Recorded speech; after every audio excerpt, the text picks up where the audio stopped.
In the barren Nevada desert, where hot winds sweep across sand ridges and red dust stains the horizon, there lies a small, easily overlooked cave, Lovelock Cave.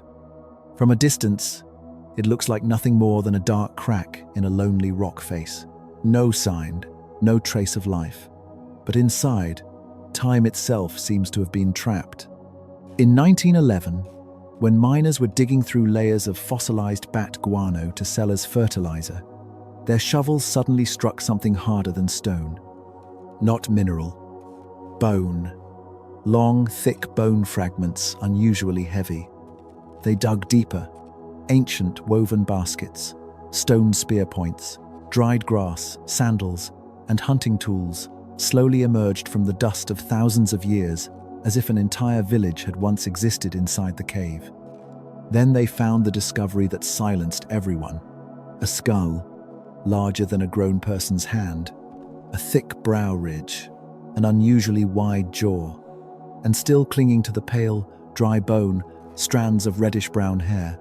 More skulls appeared after that, scattered as if their owners had died in haste. Decades later, archaeologists and forensic specialists returned. Under dim yellow lights, they carefully lifted each bone fragment, measured them, photographed them, and sealed them into preservation bags. One anthropologist used metal calipers to measure the length of a femur and frowned slightly. Larger than average, but how large? Each discovery only led to more questions.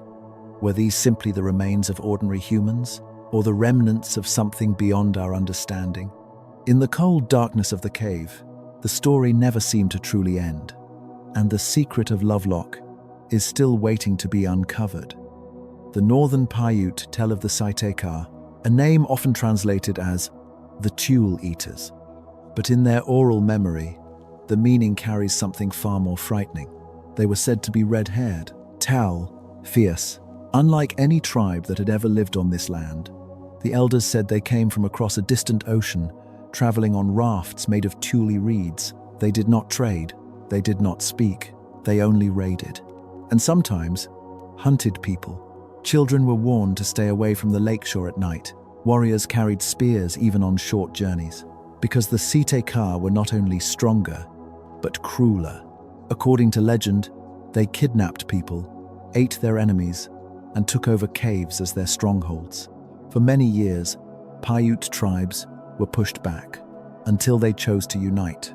An alliance unlike any before was formed among the tribes. They tracked the Si-Te-Cah across the desert and drove them into a cave near the ancient shores of Lake Humboldt. The entrance was blocked with dry brush and thorny branches. Then they set it on fire. Thick smoke poured deep into the cave. No one came out. The story sounds like myth, like a legend meant to frighten children. But Lovelock Cave is real. Today, a team of explorers and archaeologists returns to the site. The camera shakes slightly as they step over loose sand. Wind whistles through the cave mouth like a long sigh. Inside, flashlight beams sweep across smoke-stained rock walls.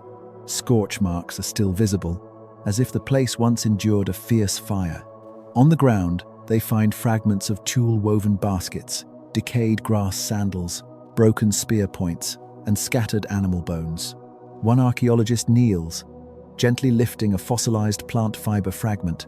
They're woven very crudely, not like Paiute craftsmanship, he whispers. A few meters deeper, sediment layers reveal small sleeping hollows, old charcoal, and stones arranged in circles, signs of hearths, as if this had once truly been a place of living, not just a temporary shelter. The camera stops at a darker recess. There, something curved protrudes from the soil, part of a skull, larger than normal. The air suddenly feels heavy. Legend or forgotten history. Could the stories told around Paiute fires really come from a memory long, long ago? A memory of something that once existed and vanished without a trace, except for this cave. Years after the oral stories and rumors spread, archaeologists finally arrived at Lovelock Cave in an official capacity. No longer legends told around a fire, no longer miners' tales. This time, it was science. They brought stratigraphic maps, radiocarbon dating tools, artifact preservation bags, and detailed field journals. Layer by layer, the sediment was carefully removed like turning the pages of a long-buried history book. And what they found was very real. Sharp stone tools, tule-woven baskets still holding their shape, grass sandals, spear points, animal bones cut into pieces, traces of meals, familiar evidence of a hunter-gatherer community, not a mysterious species, just humans. They also uncovered many human remains. But when carefully measured in laboratories, the average height ranged only from about 1.6 to 1.8 meters, 5'3" to 5'11", completely within the range of ancient Native American populations. No 3-meter skeletons, no unusually long femurs, no giant skulls. At least, none officially recorded in scientific reports. So where did the stories of giants come from? Historians began re-examining newspaper articles from the late 19th century. At that time, America was flooded with sensational tabloids. Dramatic headlines sold more papers than the truth. Giant skeleton discovered. Ancient humans twice the size of modern man. Bold print drew readers in, but facts were rarely verified. A skeleton measuring 1.9 meters, already rare at the time, could easily be exaggerated into a giant. Just a few extra centimeters, and public imagination would do the rest. Standing next to a modern man of average height, someone 2 meters tall can already look enormous. But 3 meters? That's nearly double human height. Bones would need to be many times thicker. The heart and lungs would have to be unusually large. The body would require massive amounts of oxygen just to survive. Biologically, such a body would struggle to move efficiently, let alone hunt or fight. The more scientists analyzed, the weaker the giant race theory became. And yet, the legend survives. Across hundreds of years, across many generations, which raises another question. If not true giants, then what did the Paiute people see that shaped their memories into stories of tall, red-haired, violent beings? An exaggeration born from fear? Another tribe with unusually large physiques? Or simply the way humans turn history into myth? Sometimes, the line between archaeology and legend is far thinner than we imagine. But the strange thing is, the story of giants doesn't exist only at Lovelock, not only among the Paiute. If we step back further and look across the entire world, the same pattern keeps appearing again and again, in civilizations that never met, on continents separated by thousands of miles, in eras with no communication. And they all tell a similar kind of story. In the Bible, there are the Nephilim, the heroes of old, men of great renown.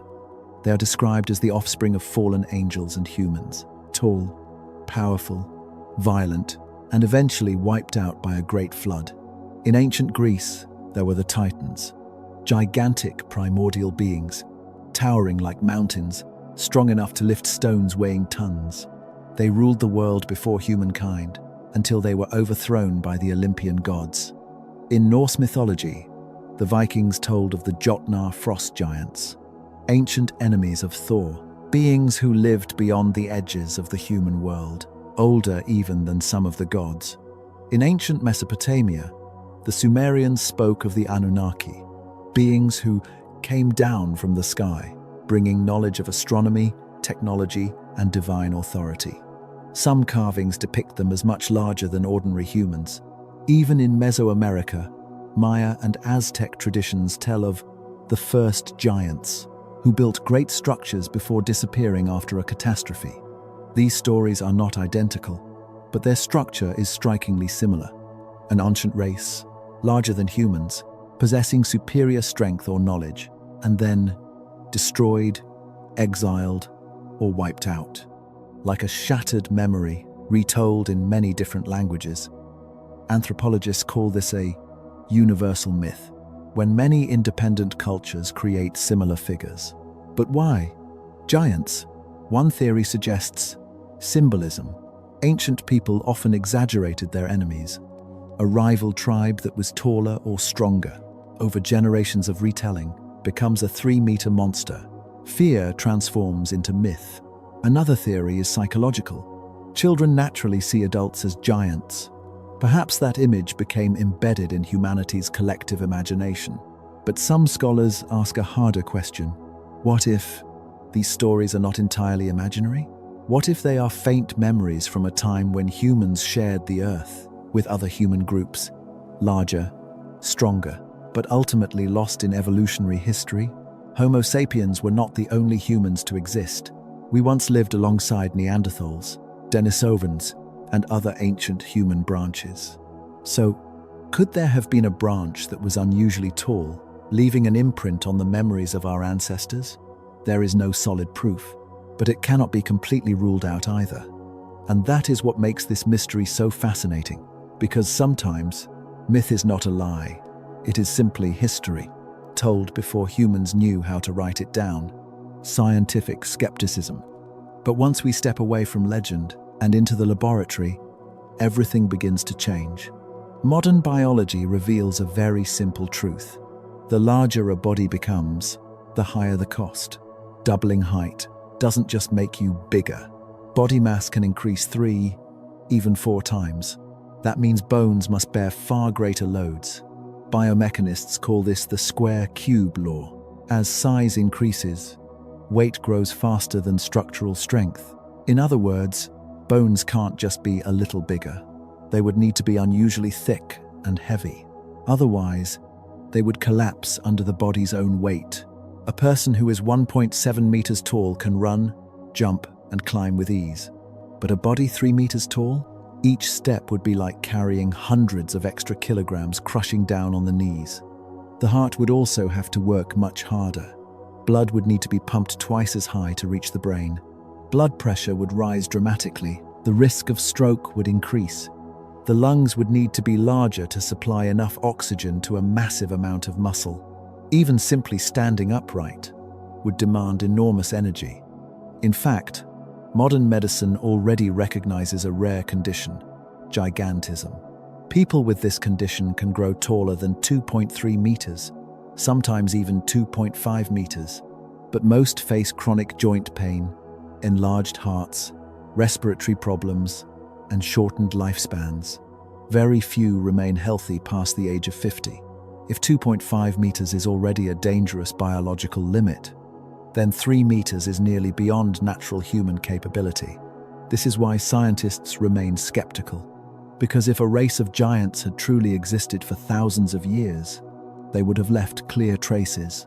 Fossils, complete skeletons, tina, or at least large skeletons preserved in museums. But so far, no confirmed evidence exists. Not in archaeological records, not in laboratories, not in any peer-reviewed academic research. Only rumors, blurry photographs, and stories passed down by word of mouth. So for science, giants remain in the realm of hypothesis.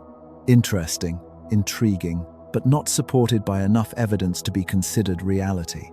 And perhaps, sometimes, the most gigantic thing is not a skeleton, but the human imagination, the remaining mystery. And yet, when all the measurements have been taken, all the samples analyzed, all the scientific hypotheses carefully weighed, something still makes us hesitate. A small gap, not yet filled. Why do so many cultures from the Nevada desert to the Mediterranean, from the icy lands of the north to the plains of Mesopotamia, all tell stories of giants? Why do these tales, separated by half the world, share such strangely similar structures? A race of great size, powerful, fearsome, and then gone. Just coincidence? Or a collective memory humanity has unknowingly carried for thousands of years? And Lovelock Cave, where miners once trembled at the sight of strange bones under the glow of oil lamps. What did it truly hide?